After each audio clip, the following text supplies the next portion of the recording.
你仲喺度用 console.log 嚟 debug。今集教你一個更強大嘅方法。Hello 各位，今集講 debugging。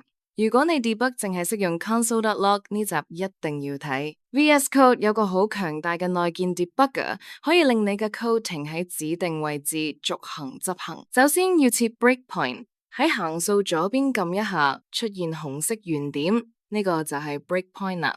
然後去左邊 activity bar 咁 run and debug 圖示。即係播放鍵加重重嗰個。如果第一次用撳 Run and Debug 按鈕，再揀你嘅環境，例如 Node.js， 撳完之後 code 就會跑。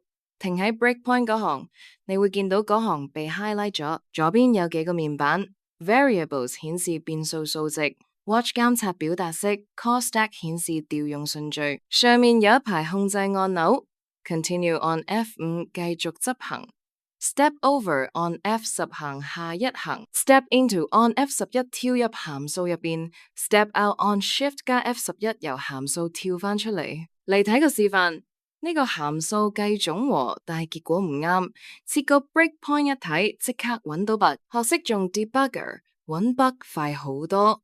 下集講 snippets 代碼片段，下集見。